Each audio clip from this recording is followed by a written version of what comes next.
Hey everybody, how you doing today? Me and the poops, we're heading out. Yeah, what a sweet little guy. Yeah, we're going for our regular walk. Oh, what a beautiful day we're having here. It's like record high kind of day. Just got off work, just got home, walking my guy. It's like God bless climate change, helping us on out, giving us a nice beautiful day. I actually feel like that's a big reason why Canadians are not so alarmed about the climate change and not ringing the bell as hard as they should be, because it's kind of making our weather pretty nice, honestly. We're kind of having a nice time. You know, instead of the big blizzards and all this kind of stuff. Sure, it rolls through, but our winters are shorter, weather's getting nicer. You know, come the summers, we'll get the wildfires, right? We get pretty hot summers as it is. So it'll get hotter. We'll start getting those. We already get fairly regular wildfires, so soon we'll start getting the wildfires in the same sort of level that they were getting in Australia, where they're just completely uncontrollable and there's nothing that we can do about it. We can put on a strong front, but that's about it. What's banging around in my head today? Doug Ford has declared that he's preparing for the 2022 election. What a hack. Like, at least wait. Like, at least wait for the year, right? Like, what are you doing? You're running. He's just jumping into that 24/7 campaign mode, right? And the statement he has is, oh, people are looking for an excuse for any reason to vote Conservative. To which my response is, yeah, people are looking for any reason to vote Conservative, and they're not really finding one. Like, I think that the Doug Ford administration is a flash in the pan administration. I think they lied their way to get in. They deceived a lot of people. I think that there were people who voted their way because they were frustrated at the Liberals. Not necessarily win. I don't think the people who were voting Conservative actually knew anything about Kathleen Wynne. And they wanted revenge against Dalton McGuinty is what they wanted. And so this sort of angst, this sort of built up anxiety is what did the Liberals in. With a populist sort of conservative leader who has betrayed every single person who ever supported him. Even the people who he are like diehard arch conservatives should be deeply upset with Doug Ford and the way that he's handled everything, because at the end of the day, sure, he's cut their taxes by however much, and okay, you're going to get $400 more a year or whatever. But you know, your healthcare costs are going to go up, your automobile costs are going to go up, your hydro is going to go up, everything is going to go up. You will spend more money under the Ford administration than you would ever save from any amount of taxes, because they're not politicians. Right? They're thieves, they're plunderers. They've come in specifically to extract as much wealth as they possibly can from the system. And they don't actually care about building anything, about creating an institution, about creating anything that lasts. And in fact, any actual legitimate governor who comes in to replace these frauds would be wise to simply just completely obliterate, like, literally everything that this administration has done, just reverse it. There isn't one single thing that the Ford administration has done that is worth keeping. They're completely in league with billionaires. They do not care about the citizenry at all. If you stand up and you say, hey, maybe we shouldn't attack autistic children, maybe we shouldn't alter the education system so that children cannot graduate, maybe we shouldn't assault the most vulnerable citizens in our province, make homelessness a larger problem, make it harder for precarious workers to find not only work, but find a home, find a place to live. Maybe we should make it easier for all of these people. If you say that, well, you're just a dirty socialist, and we can just be done with you with that kind of ideological nonsense. They are frauds. We should be treating them as such. We should be talking about them as such. And when it comes time to actually have debates with these people in an electoral sort of system, we should not be nice to them. We should not be quote unquote civil. These people should be in jail. We should banish them from the society. I legitimately believe that, and I'll support a politician who stands up and says, I'm going to be seeking criminal prosecution against Doug Ford.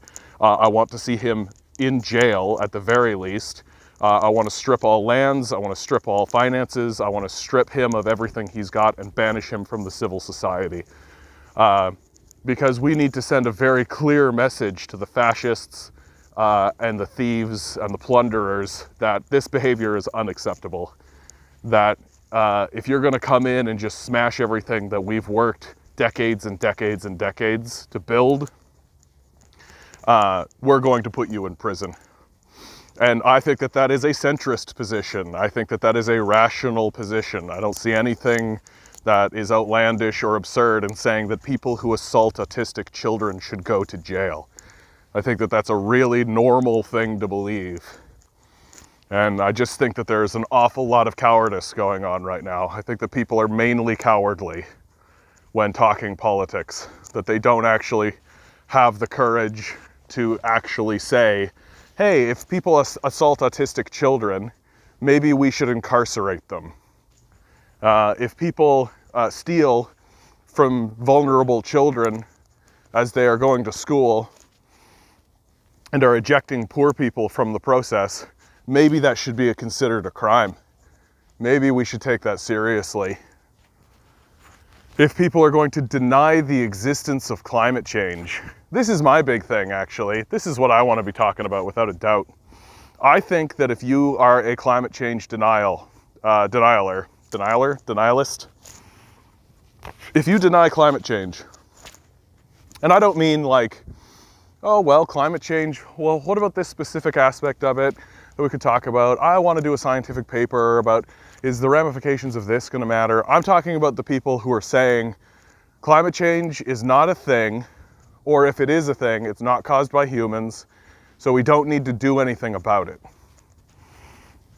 These people, we should be considering that on the same level as hate speech.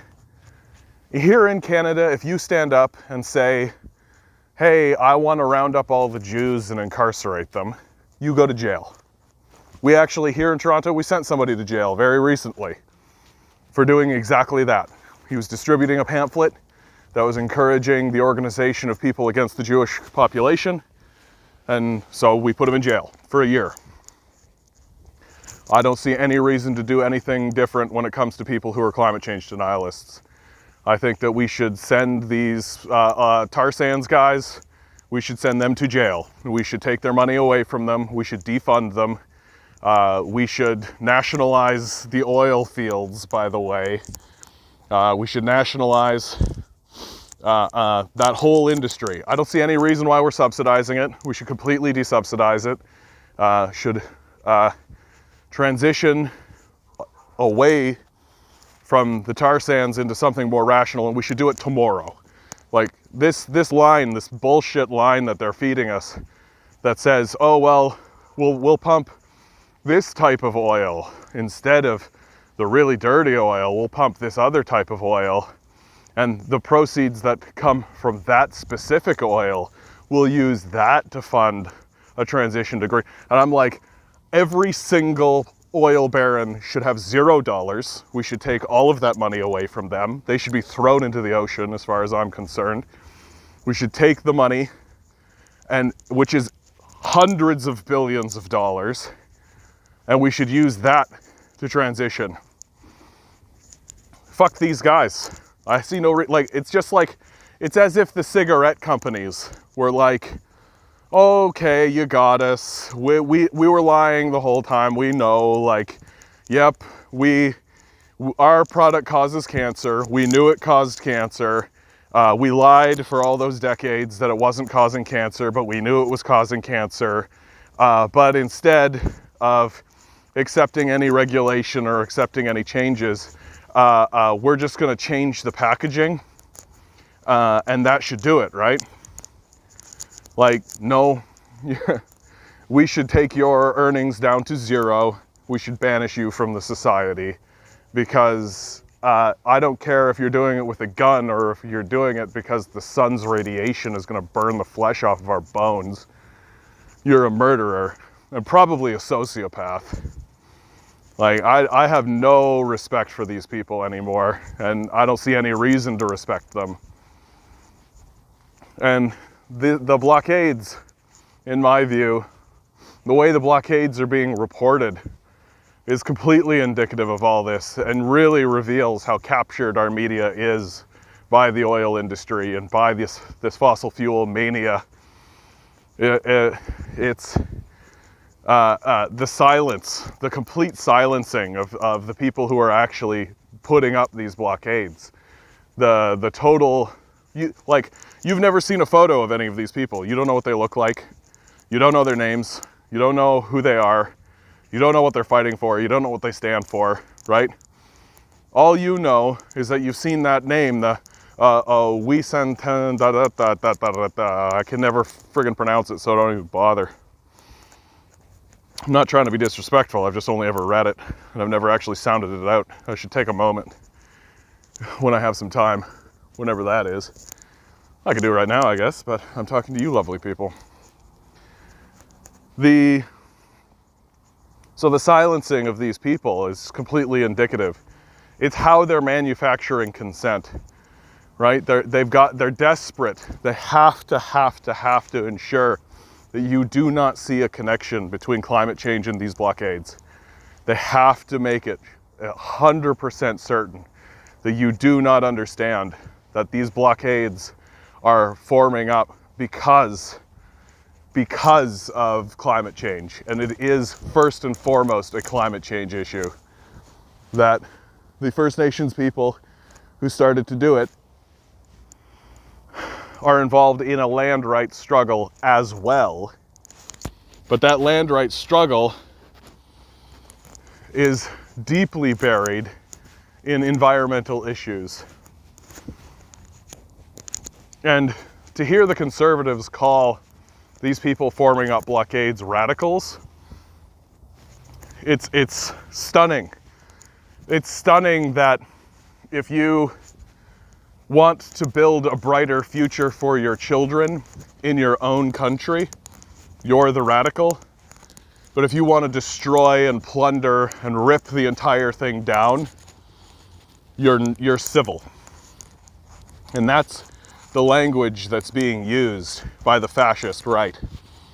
That the destruction of the civil society, the regression into a form of neo-feudalism, the plundering of the nation for the benefit of no one, to increase numbers in billionaires' accounts so that they can abandon the populace when they so desire, that's considered civil. But if you decide to stand against that and call that behavior what it is, which is sociopathic, well, oh, whoa, hey, whoa, you're a radical. I mean, it's this seizing of the language and this insistence that the only way forward is through the destruction of the civil society. And through their lies and their slander, they're trying to deceive you into believing it. But now they've become so weak that they know they can't actually take people head on, because people no longer believe them, right? There used to be a time in the McCarthy era where you could literally release like one movie, like Reefer Madness, and just call people commies. And you could actually build like a pretty successful movement. That doesn't seem to be happening these days. People are less gullible. They're less inclined to believe you. They're more skeptical, as they should be, because they've come to the conclusion that these people are liars and sociopaths who are clutching to Bibles and trying to tell you that they're moral while they're condemning poor people to poverty and homelessness. Like, why should we believe these people or take them seriously when they don't even read the Bible they claim to have mastery of? The absolute absurdity of this position we find ourselves in, where it's taking people to form just informal blockades. And that's what should happen. That's what has to happen. And now Justin Trudeau, the puppet for the oil industry, finally received his marching orders, received his cue cards, and stood up in front of the nation and read them, you know, without a thought in his head, because he doesn't think about what he does. He's just given cards and he reads them. And he's demanding that the blockades be cleared. Well, we should not pay attention to the voice of the oil industry. He's pretty worthless. I think we should abandon him. If anybody deserves to be abandoned, it's Justin Trudeau. He's done almost nothing for the nation. The legalization of marijuana is just like this soft, it should never have been made illegal in the first place. It should have been made legal 20 years ago. He didn't pardon anybody. So I don't know why we think that this guy is worth anything and worth our time. We could literally vote for a paper bag and get similar results. So I don't quite understand. I understand.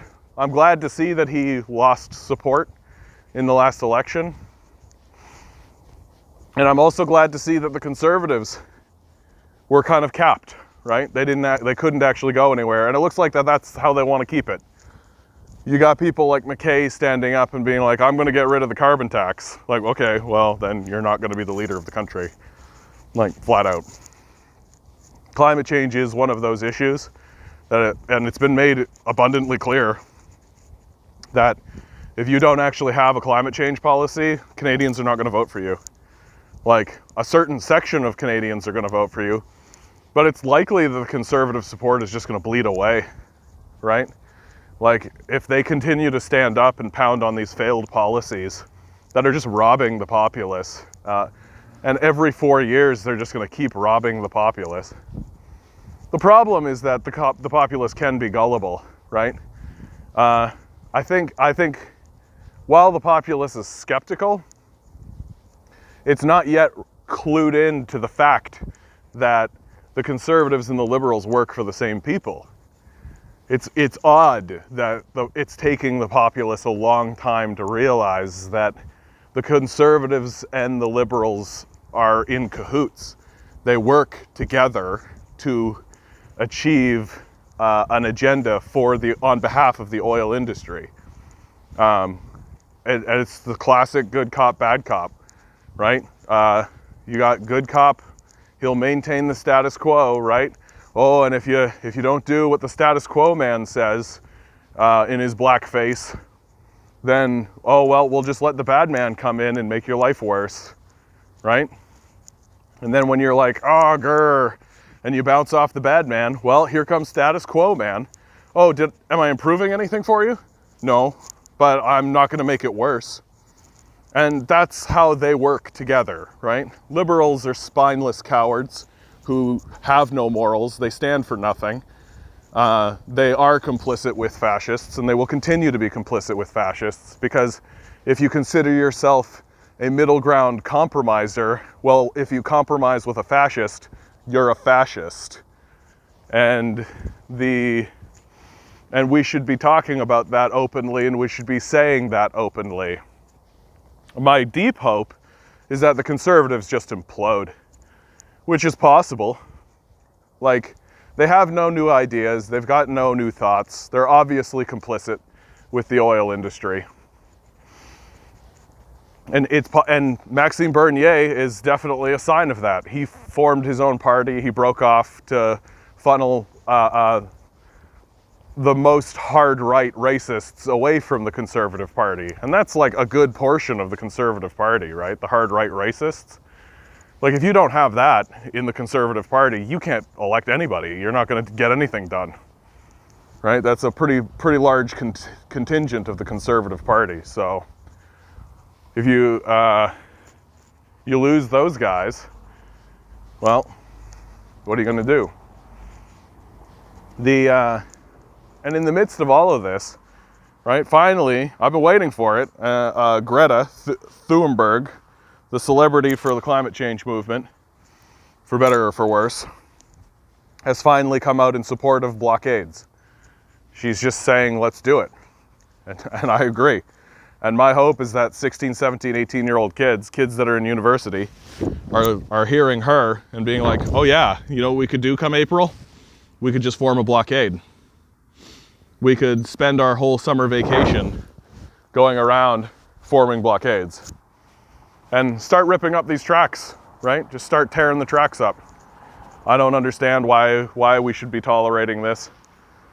And the great lie about this that gets sent is that anytime I've talked to any conservative or hard-right fascist on this issue, they always bring up this specter of like, oh, well, rural people, they need this propane or they'll go cold or any of this kind of stuff. And I'm like, that's so far down the list of things that matter, right? I'll start to believe I'll start to take that seriously once all the plastic is off every product that I sell. Once all the plastic is off, once all plastic bottles are gone, once all plastic bags are gone, once all this reusable plastic forks are gone, like, I don't buy this for a second. It's obvious propaganda, it's obvious nonsense, and it's like so obvious that if you challenge them on it, they abandon it immediately.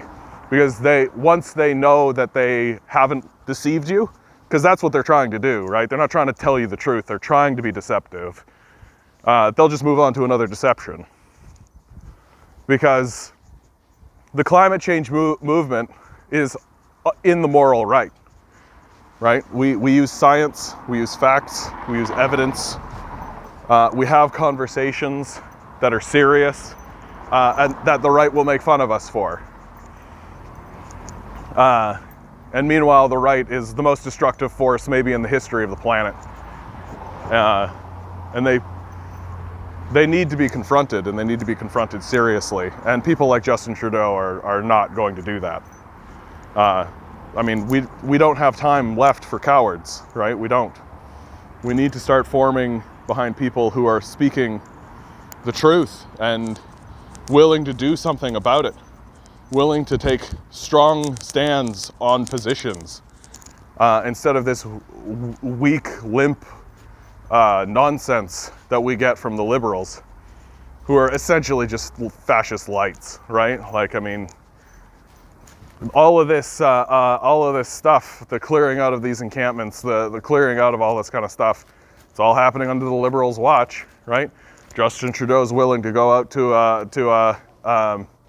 a rally to be like, yeah, climate change, rally, but he's not going to support you if you attempt to do anything about it. Because, you know, that's how cowards operate. They'll show up to the party, but they won't show up to the fight. And we need people to show up to the fight. Anyway, hope you guys are having a good time. I don't know, like, subscribe, do what you want, live your own life. Love y'all. Have fun.